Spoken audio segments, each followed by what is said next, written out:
It is Monday, the start of a new week, a day that most people dread, but not me because that means it is time for another Ask Me Anything episode, which is definitely my favorite video to make every single week. As always, you guys absolutely killed it with the questions, so huge shout out and thank you to each and every one of you that participated and left a question on the post. Even if your question isn't featured in this week's episode, just know I read every single one and I appreciate all of you guys. And if this is your first time checking out the channel and you want more NHL content just like this all year round, be sure to hit that subscribe button. We are getting very close to 81,000. So with that all being said, let's go ahead and start off with the first question from Sense of Justice, who says, should St. Louis just embrace the tank at this point? I was feeling pretty optimistic at the beginning of the season, but Broberg and Thomas getting injured long term has me with little optimism left. Tired of seeing my team blown out 8-1 every night, and I'm desperate for a way out of this. I honestly think they should, at least for this season. I'm not saying St. Louis has to go into a full-on 5, 6, or 7 year long rebuild, but maybe just a quick 1 or 2 year retool, because I do feel like right now, the way St. Louis is trending, they're in jeopardy of being one of those teams that gets stuck in the murky middle, which is never where you want to be. Finishing in the 16 to 22 range out of the 32 teams in the NHL is probably the worst place you can possibly finish. You're not a playoff team, but you're also not in contention for the first overall draft pick, and it feels like that's where St. Louis is probably going to end up finishing this season.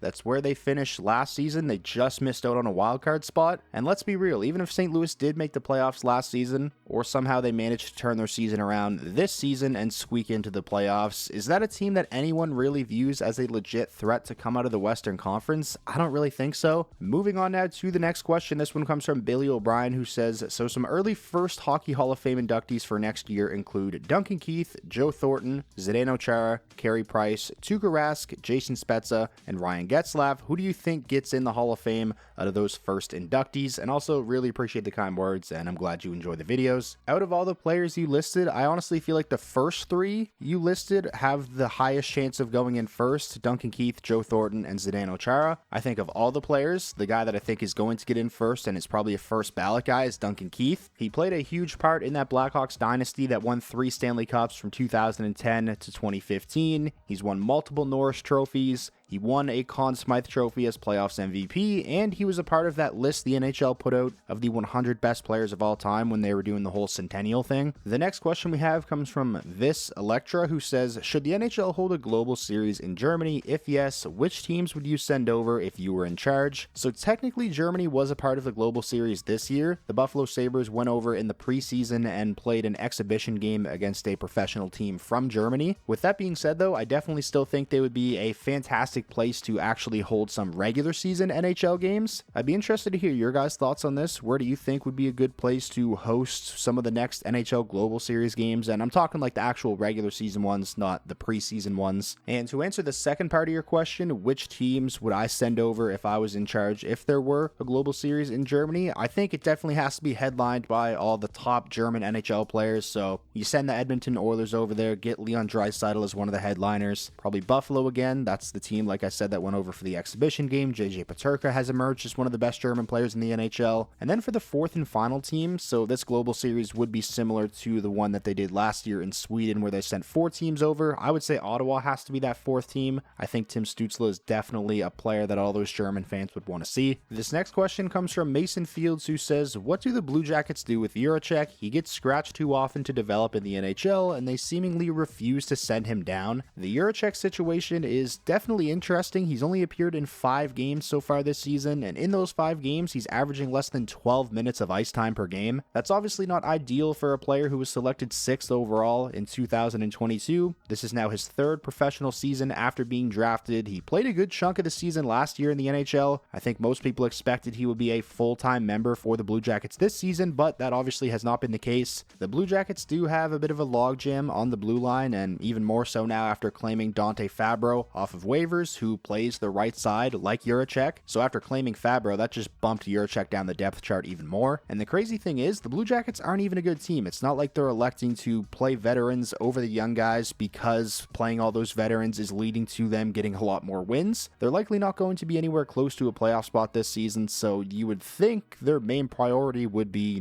development of a lot of their young players. But that just doesn't seem to be the case with Juracek. The guy is 20 years old. There's just no way he is benefiting from sitting in the press box more often than he's playing. If this is what's going to be happening all season long, they should just send him down to the AHL. One thing Elliot Friedman said that I thought was interesting is Don Waddell, who is now GM of the Blue Jackets, wasn't the GM when Juracek was selected 6th overall in 2022, so he doesn't really have that kind of attachment to the player that some GMs have on prospects that they drafted. But even with that in mind, I just think this is bad asset management by Don Waddell. Even if he doesn't view Juracek as a key part of the Blue Jackets blue line moving forward, I think he should at least try and show him off and build him up to a point where you can trade him and get something valuable in return, because right now Juracek's value is probably at the lowest it has been since he was selected 6th overall. I'm very curious to see what ends up happening with Juracek. Can't imagine he and his agent are very pleased with the way he's been utilized so far this season. Moving along now, the next question we have comes from Connor McDrysaddle, who says, who has been your personal biggest surprise teams, one in a good way and one in a bad way? It's easy to say someone like Winnipeg and Nashville, but maybe try to go off the board a little, and maybe to add onto that, the same thing but with players. I'll definitely answer the first part of that question. The most recent video on the channel I made was the most surprising player from every team, so kind of already went into that in detail in that video, so if you guys haven't seen that video yet, be sure to go check it out. So one surprising team in a good way that might be a bit off the board, I'm going to go with the Carolina Hurricanes. They currently are 2nd place in the entire NHL, only behind the Winnipeg Jets. The Hurricanes are a team that had a lot of roster turnover in the offseason. They lost some key players in free agency. I definitely thought there was a chance we could see them regress quite a bit this season, but that has obviously not been the case at all. And a lot of the new faces that they brought in to replace some of the key guys that they lost in free agency are doing really well. Jack Roslovic has been extremely productive. Eric Robinson looks like an absolute steal. Shane Gostisbehere has been a beast for them as well. And obviously the biggest story right now when it comes to the Hurricanes is Martin Necas, who of course isn't someone they brought in the offseason. He was drafted by the Hurricanes and has been a member of the team for a while now, but he has taken a massive leap this season and has been one of the best players in the entire NHL,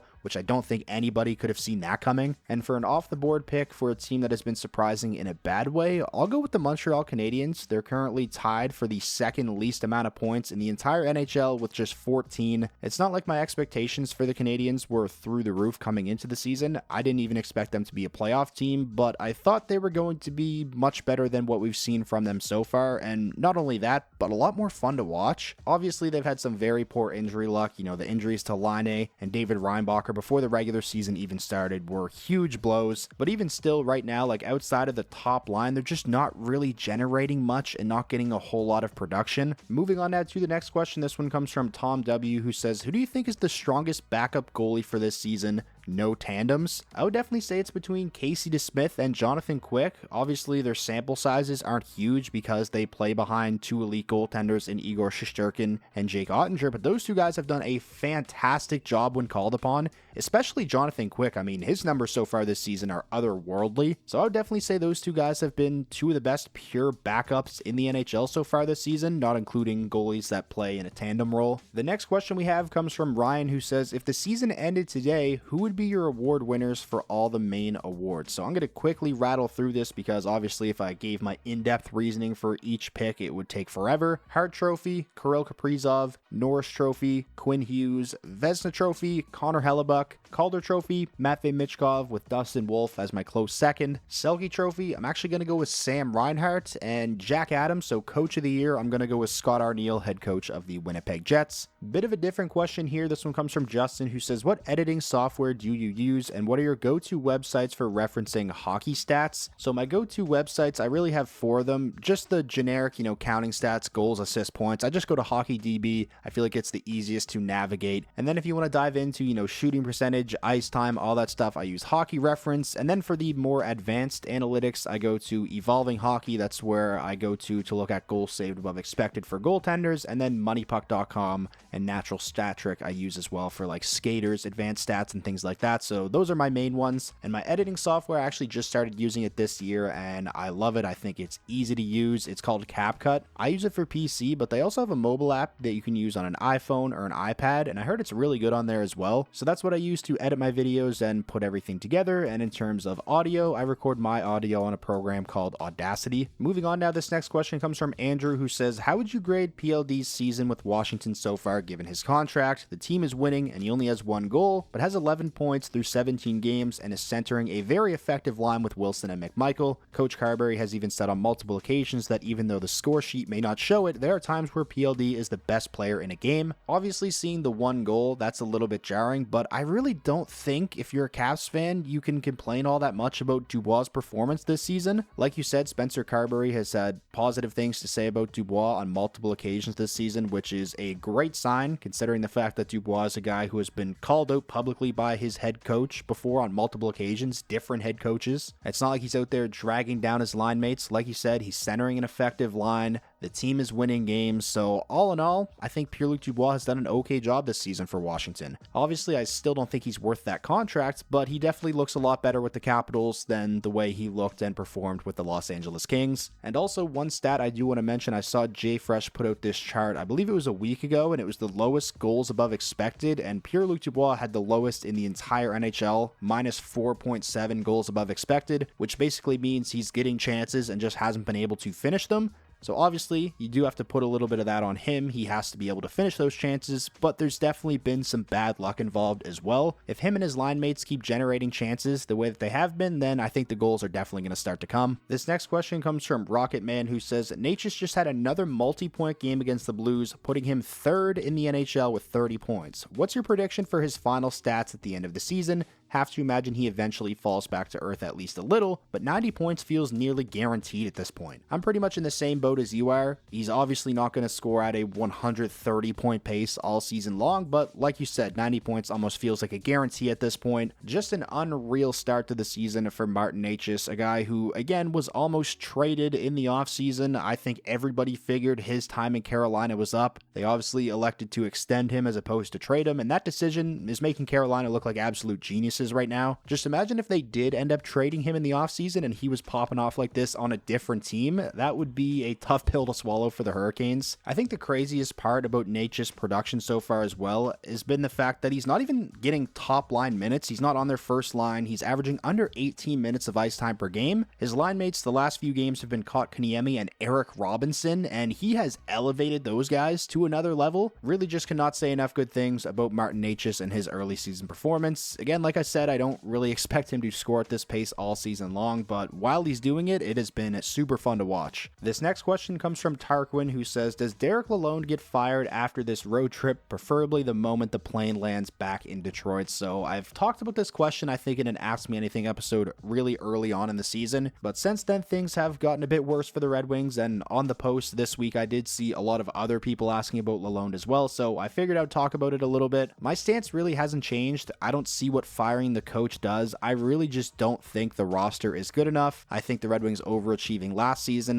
led to people having way too high of expectations for them this season. The Red Wings have one good defense pairing, and it's Seider and Edvinsson. The rest of the blue line sucks, and the crazy part is defense and goaltending hasn't been the biggest issue for the Red Wings this season. They cannot score, and not only can they not score, they're not even generating chances. It's not like they're getting unlucky. They just get outshot by like almost double every game. The possession numbers are terrible, which I do think you can put on the coach. You know, the system that the coach has in place, a lot of it's just dump the puck out off the glass and go hope for the best, hope you get it back. The Red Wings do have a lot of skilled players on the team. They need to start playing a more skill game because the way that they're playing right now, it's just not cutting it. And if they continue to play like this, it is going to be a very, very long season. I wouldn't be mad if the Red Wings decided to make a coaching change because we are kind of getting to the point where they should probably make a change just for the sake of shaking things up. But if they do make a coaching change, I don't think it's going to lead to them turning their season around or anything and making the playoffs because, again, I just feel like the roster isn't good enough. And now finally, finishing up this week's episode with a question from Prince Louis, who says, should the Jets still trade for a second line center this year? I'm not going to say they shouldn't. If someone's available and the Jets can trade for a guy that legitimately makes them better, then obviously that's something you go out there and try to do. But if they don't get a second line center, I don't think it's the end of the world. Vladislav Nemesnikov has done a fantastic job in that role so far this season, and he did a good job in that role last season before they went out and got Sean Monahan as well. The Jets are a team that are clearly in their cup contending signing window right now, if they're going to look to improve the roster, which obviously they're probably going to as we get closer and closer to the deadline, I don't think they should put all their eggs in one basket and have the approach of second line center or bust. I just think they should go after guys that are going to improve their team, whether it's a defenseman, a winger, or a centerman. So that is going to wrap up this week's episode of the Ask Me Anything series. Like I said at the beginning, huge shout out and thank you to everyone that participated this week. You guys all make these videos so much fun for me to do. If you made it all this way to the end of the video and you ended up enjoying yourself, please remember to leave a like. It helps out the videos a ton and it's the best way to let me know that you enjoyed. And most importantly, if this was your first time checking out the channel and you want more NHL content just like this all year round, be sure to hit that subscribe button and I will talk to you all again soon.